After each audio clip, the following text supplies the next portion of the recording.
Apologies in advance. At about 24 minutes, there is a slight technical glitch, but it sorts itself out eventually, so do not adjust your set.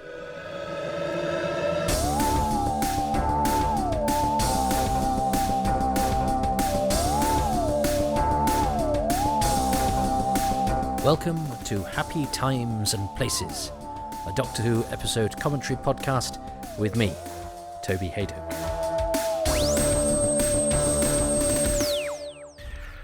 Hi Toby, it's Simon Guerrier here. I've chosen for you The Evil of the Daleks from 1967.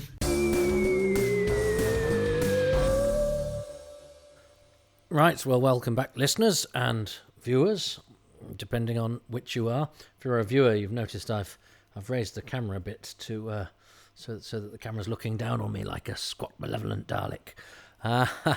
Listeners, you'll just have to imagine that. You just see slightly more of the top of my head, my balding head. So we're going to watch episode 5 of Evil of the Daleks. Still plenty left in this story, so press play now.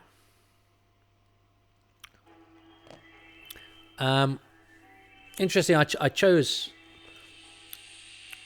for episode 4 my favourite thing. I cheated a little bit. I do feel a bit bad about that. It will probably bug me forever. Chris Thompson, the designer. Of course, I had a chance to interview him, but he lives miles away from where I am. And I was a bit busy and a bit tired. And so I didn't do it. So my friends Phil Newman and John Kelly did, but they invited me along. Phil's a better interviewer for a designer anyway. I'm pretty good with actors. I could go, what was it like working with Moultrie Kelsall in the Anglo-Shanklin Empire in 1947 or whatever? Whereas with sets, it's just like, how did you do that wallpaper? So Phil is a professional designer.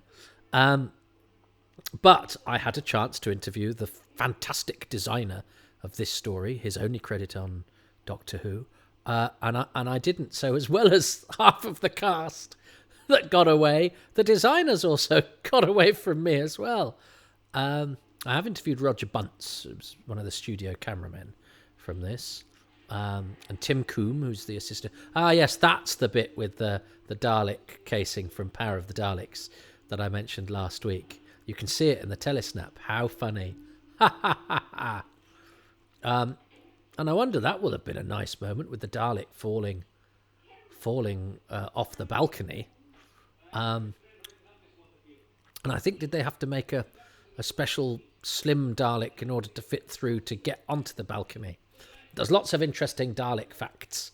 Again, like Phil is better equipped to talk about sets. Gavin Rymel is much better equipped to tell you everything you need to know about the Daleks. Check out his website.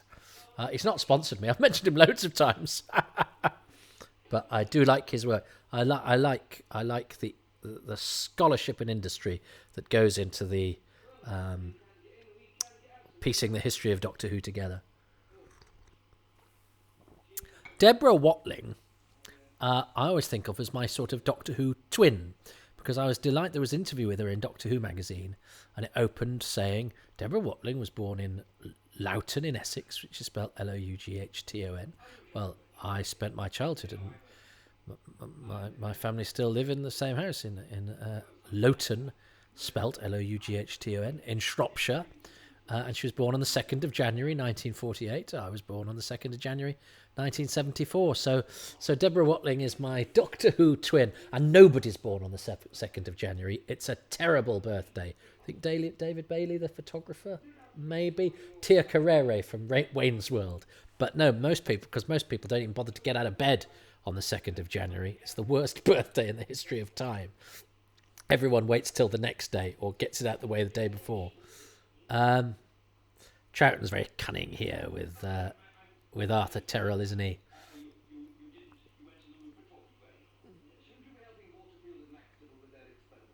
And oh yes, there's swords on the wall there. I think there's a sword. Oh no, because there's, of course, isn't it? He's magnetic. I can't remember the details. I'm talking through it. I'm sure. Doesn't he hold a sword and something magnetizes to it, and that shows that he is all Dalek-y. He's been Dalekarized because he's a magnetic man. That's quite David Whittaker science, which I rather like. And he doesn't eat or drink anything. He doesn't eat or drink anything, and he's magnetic, so he's under the thrall of the Daleks. Which means he has a terrible time of it this episode, bless him. Which is and that has repercussions for Ruth and for him, and he's going to suffer after this. He's going to convalesce as a result of what he's been through in this story, and I think that gives it a scope and a life outside these particular adventures.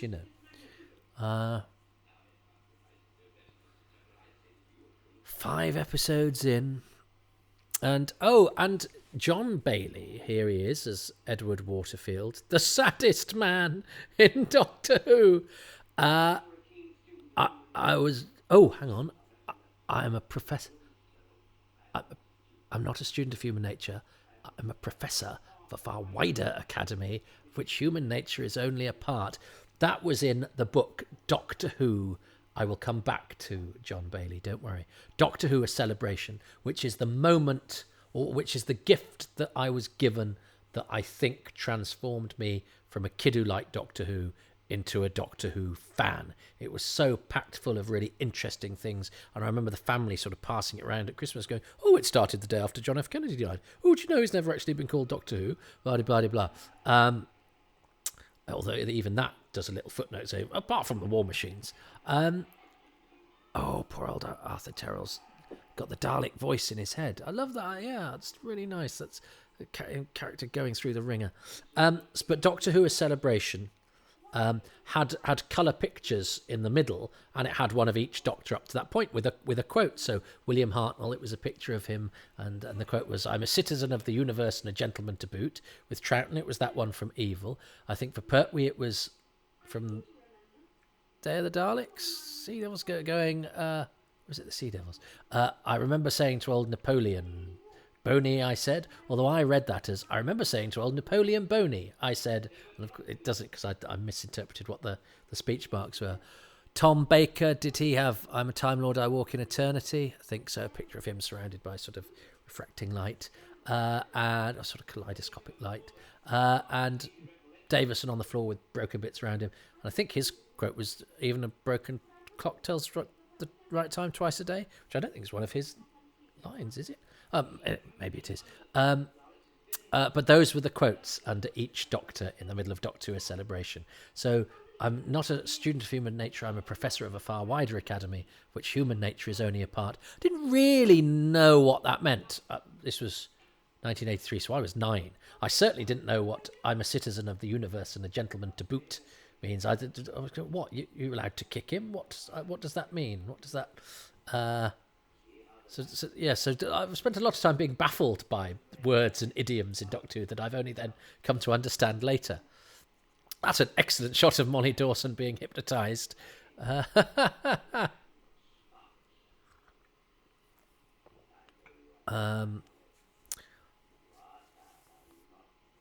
Another story about Marius Goring here hypnotising lovely Joe Rowbottom as fabulous maid Molly Dawson is I think maybe Mark Gatiss told me this. I'm not name dropping. I met him about 4 times, but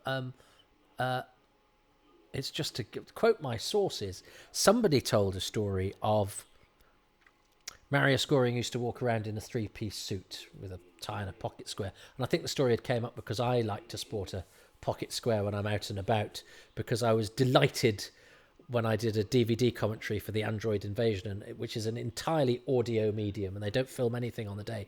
And Milton Johns, the wonderful actor from The Enemy of the World, Android Invasion, Invasion of Time, turned up in a 3-piece suit with a tie and matching pocket square. And I loved that so much that I thought, I like wearing a tie. I didn't start wearing a tie till a lot later, but I used to like stuffing stuffing something into my jacket pocket just to give it a bit of flair. Not quite as I didn't look quite as formal as Milton Johns, so I wasn't cosplaying as Milton Johns, but I was certainly influenced.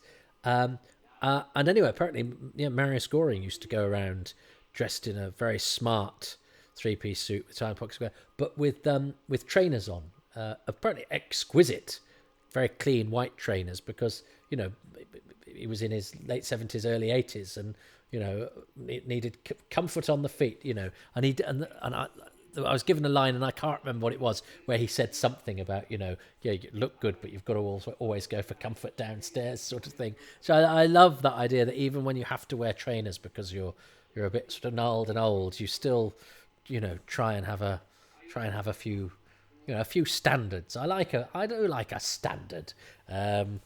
Although I'm being honest with this, because I normally dress, I try and dress, as I say, quite well when I go out. So the fact that I've let you into my house, I'm very tempted to get changed for these. But you're at my house. I'm loafing about. You're in what you're in. You see me as I am, and you're most welcome. So long as you're nice. I've just brought you around to talk about Doctor Who. I think it's nice. I record this in a time of pestilence, and I see the internet so squabbly and so divisive, even in the worlds of Doctor Who fandom. And I see a lot of Doctor Who fans getting cross with each other, and then the country at large getting cross with each other. The only way to fight the dark is to try and shine a bit of light, and the only light I have is that I'm very enthusiastic about Doctor Who, and I can talk about it. So I'm talking about it to you, and I know that some people are probably out there, twiddling thumbs. I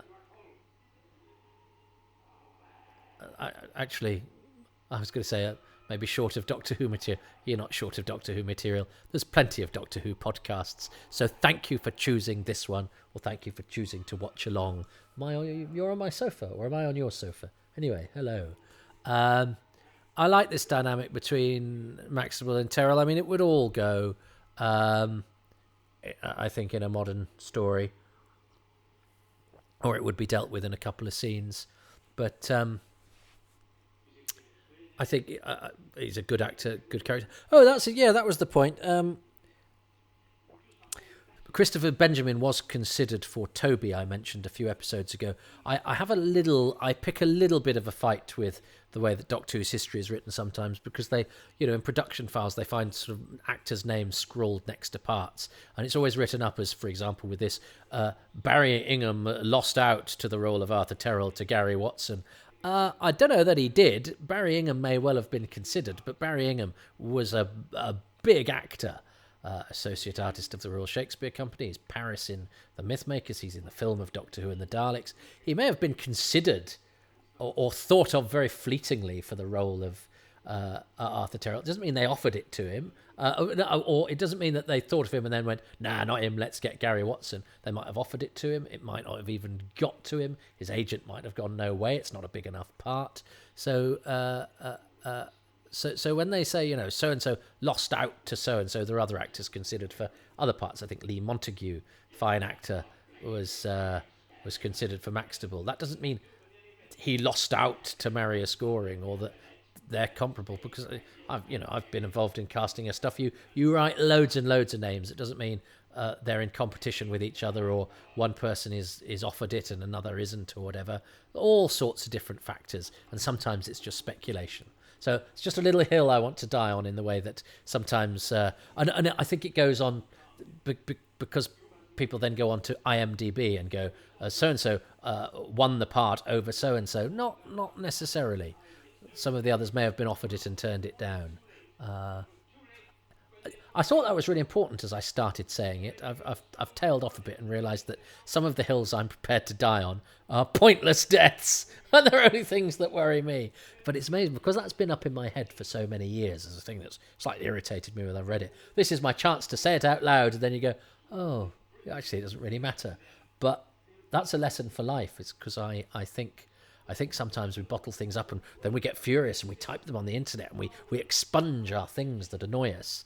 And actually, then when you say them out loud, it takes the power out of them and actually makes you realise that some of them aren't that important. That's what I've found anyway. Now, John Bailey, I promised to come back to. In the Dennis Potter play, Vote, vote, vote for Nigel Barton. There's two. The stand-up Nigel Barton, which I think is the first one. Vote, vote, vote for Nigel Barton is the second one. And Nigel Barton is an aspiring MP played by Keith Barron. And his sort of election, what they called manager, sponsor. There is a word, and I forget it now because it's 1 o'clock in the morning and I'm on my 5th episode of non-existent Doctor Who in a row. Agent? It's not just agent, is it? Anyway, whatever. His election guy is, I think, called Jack May, which is the name of an actor. It's the actor who plays General Hermack in the Space Pirates. Is he called Jack May, the character? Anyway, is played by John Bailey. And it's a very different performance to Edward Waterfield, and it's a really good performance. And he gets some great moments in it. And it's one of the he's one of the great Dennis Potter characters in a really important play. So if you want to see another side of John Bailey, check out Vote, Vote, Vote for Nigel Barton. God, I haven't seen that in years. There's so much lovely archive telly to remind oneself of. And there's good telly today. I mean, I'm not a... You know, sometimes when I sort of talk about how these stories have time to breathe and the characters have time to do something, I'm not knocking modern telly. I think modern telly has so much that's good about it. But I have to say I am very much drawn to... Black and white is so good as well, isn't it? Black and white is so atmospheric. And I think, again, but that's partially is because there's something spooky about watching The Ancient. And it's not so much a case with this one, but, you know, a lot of old Doctor Who we watch, we're entertained by the dead. You know, it's our archives are populated by ghosts. And I think that in a way is quite sort of spooky and profound. Seeing something that when they were doing it, you know, they were there and alive and as present, and I could see them, feel themselves as much as I can now. And now they're gone. I find that strangely moving. I remember Matthew Waterhouse doing an interview in Doctor Who magazine and talking about how when you watched a silent film, you know that even, you know, that extra in the background was now dead, but to them then it was, you know, life was present and real and important. And I think there is something about it's a bit like the camera capturing the soul, isn't it? It's a bit of that. The idea that that everything here is sort of preserved forever. I mean, or not, because I'm watching a missing episode. But that was the principle. Now we've got a sword fight, which I suspect would have been all right because 1, Peter Diamond, and 2, Gary Watson was around this time, and he'd just done it, was a musketeer. Now, there's a Three Musketeers. There's a Three Musketeers that's very hooey. I remember finding it in a Radio Times from around this time. I think it's Paul Whitson-Jones as Porthos, of course. Paul Whitson-Jones from the Mutants and the Smugglers, always played slightly... Porthos is always a bit larger, isn't he? Is Jeremy Brett D'Artagnan? But I've got a... Why am I thinking of Lawrence Payne as D'Artagnan? Jeremy Brett has not done a Doctor Who, but he was touted as a Doctor Who in the 80s. People wanted him to play Doctor Who in the 80s. But it's a Doctor Who Sherlock thing going on. Gary Watson. What about... but Jeremy... Oh, hang on. No, it's Brian Blessed. What about Brian Blessed, Gary Watson, Jeremy Young, Jeremy Brett as D'Artagnan. And then there's an earlier one that's got Paul Whitson-Jones that has Lawrence Payne as D'Artagnan. Lawrence Payne lost his eye in a sword fight in Sexton Blake. That's Lawrence Payne from The Two Doctors and The Leisure Hive and The Gunfighters. And Roger Delgado was in that, and somebody else. And that was an earlier one. But I think the 60s one is Blessed, Jeremy Young from Unearthly Child, Mission to the Unknown, Gary Watson. So he'll have been a good sort of... I wonder why that's why they thought of him, because I think it was 66. I think it was around this time. Gary Watson could sword fight. Oh, and the Doctor rescues him. And there's something quite urgent about that, isn't there? Telling Ruth, get the hell out of here, because things are about to get really heavy. And it's episode 5. We ain't finishing. We've got. There's more to happen. Oh, and it's nice that Terrell gets his sort of humanity back. I wonder though if he spends his old age going, I used to be able to magnetize metal. Can't do it anymore.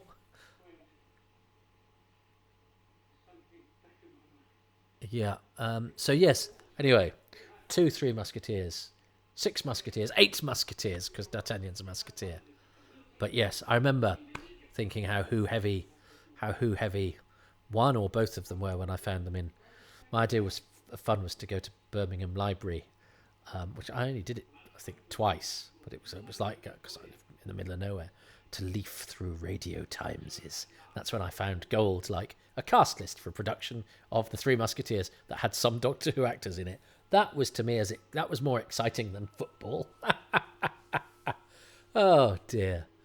This is why I've ended up at 1 o'clock in the morning in the middle of plague-ridden Great Britain as the civil war looks like it's going to break out, and everyone, and the world is a pretty sad place to behold. I get my fun by absorbing myself in a Doctor Who story that the details of which are not hugely familiar, because I have to say I've watched the recons and I've listened to the soundtracks, but certainly far less often than I would watch moving pictures and episodes, and that because it's harder, and because somebody's got whoever you are, if you're watching this and you've got my CD of Evil of the Daleks, which just means that somebody that's another example of Evil of the Daleks abandoning me. God, it'd be just my luck if I found it at a car boot, so it had melted in my hand. Now, this is funny. I nominated the argument in the previous episode, but actually the one covered in that nostalgia article, it's this one. It's the bit where he calls him callous and he says we're finished, doesn't he? So in fact, I think I sort of nominated the one in episode 3, which Simon did as well. So it was a serendipitous moment, because I think I'd sort of meant this one really, because he says we're finished. I mean, that's a real moment for the Doctor and his companion, especially jolly old Jamie, with whom he's just established that rapport. When you see them sort of galloping around Gatwick Airport, suddenly free of Ben and Polly, and they become this sort of double act. Yes, I forgot, of course. This is where the story, having been a sort of Victorian melodrama with those characters we just got rid of, this is where it takes a really offbeat turn. And I mean, I never played trains. They talk about the Daleks playing trains. I didn't really know what that was, but it's just going choo-choo. But these Daleks suddenly being weird, it's suddenly it's a great cliffhanger, isn't it? Because it's not the Doctor in danger. It's I think the modern parlance is WTF is going on, and this rather guff idea about human factor, Dalek factor, I forgive it because it gives us the Daleks as we've never seen them before. And the Daleks done badly can be rather boring, we all know the cliche of the cliche of the Daleks, when they're used unimaginatively. But when they surprise you, I love that. The Doctor on the Dalek, and at first are they being menacing? No, they're playing a game, and they're playing a game. It's a game. I love that. Isn't that glorious? It's slightly surreal and slightly weird. That is such an unusual cliffhanger. But it's the story going, we are taking you to places we've never been before. This is the Daleks as you've never seen them before. What's going on? I adore that. I think that is so clever and weird and offbeat and strange and I think I use the word beguiling too much, but I'm beguiled by it. I'm charmed by it, but I'm slightly discombobulated and off-put by it as well. It's rather an amusing game, don't you think? And I love the fact that the cliffhanger, there's no cliffhanger like that. That is unlike anything, I think, in the whole of Doctor Who. So I've chosen my moment. It's that sequence, that cliffhanger, and maybe the playing of the trains, that cliffhanger. It's a great moment of Doctor Who. I challenge Simon to choose something better than that. Okay, slight cut there because there was a technical glitch. I haven't been cheating, I promise. So, what has Simon chosen? I defy him to have chosen something that wasn't a cliffhanger. Let's see. The thing about episode 5 is the ending. Again, we get this argument between Jamie and the Doctor. Again, Jamie saying he can't trust the Doctor and doesn't even know who he is. And that's big, serious stuff. But it then flips because the Daleks burst in and they want to play trains. Amazing. Yeah, I mean, I think I said the same, except I used the words offbeat and beguiling, which I overuse as much as the word verisimilitude, which I've been conscious to try and avoid using. And I've just played that joker. So I think I should maybe get fined every time I say offbeat or beguiling or robust. They seem to be my words at the moment. I shall try to eclecticize my verbal palette. So that's pretty good hit rate for me. Having had the argument in episode 3, even though I kind of partially mistook it for that argument, cliffhanger. And we've ridden out the sort of slightly choppier waters, I would say, of the middle instalments of Evil of the Daleks. We're about to go to Skaro. The Dalekanium's about to hit the fan. Not this one. Well, it might. Let's see. Next time. But for now, I hope you're enjoying this podcast. Rather an amusing little podcast, I hope, Jamie. Ta-ta.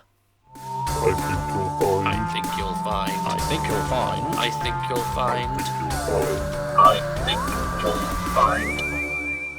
John Bailey's character in Vote, Vote, Vote for Nigel Barton is called Jack Hay, not Jack May. Close, but no cigar. And indeed, in Doctor Who: A Celebration, the quote accompanying Peter Davison is, "A broken clock keeps better time than you," and that is said to him by Tegan, so an unusual choice. Oh yeah, and the Napoleon Boney quote is of course from Day of the Daleks, story I did about a week before recording this, so yeah, well done memory. Thanks to Simon Guerrier, my guest, who's written all sorts of things for Doctor Who, novels, new adventures, short trips, Big Finish stuff, articles for Doctor Who magazine. If you want to get grips with his books, well, he did a couple of new series adventures, The Pirate Loop. I have a signed copy. I think the first time we met, he left a copy for me backstage at my show, so in fact we hadn't met at that point. And he also did the Slitheen Incursion. But check out his work. There's a lot of it, and the man is reflected in it, which means it's very entertaining and very good-natured. My thanks to Simon.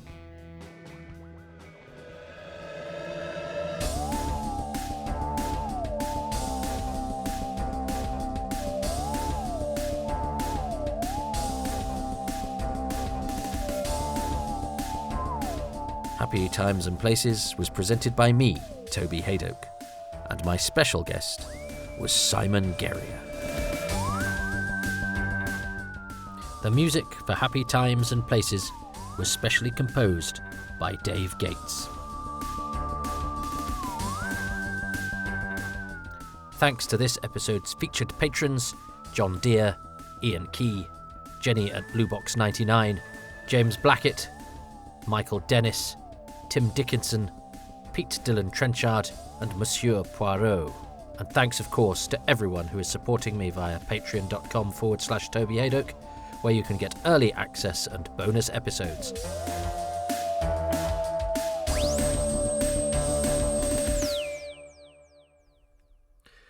Please go to www.tobyhaydock.com for more, and don't forget to rate, thumbs up, and generally be nice about this podcast everywhere you possibly can.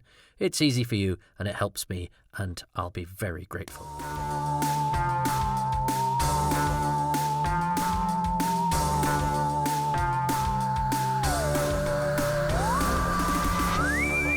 Evil of the Daleks is available from the BBC as a narrated soundtrack. Episode 2 is available on DVD as part of the Lost in Time collection. Don't forget to subscribe to the official Toby Haydock YouTube channel.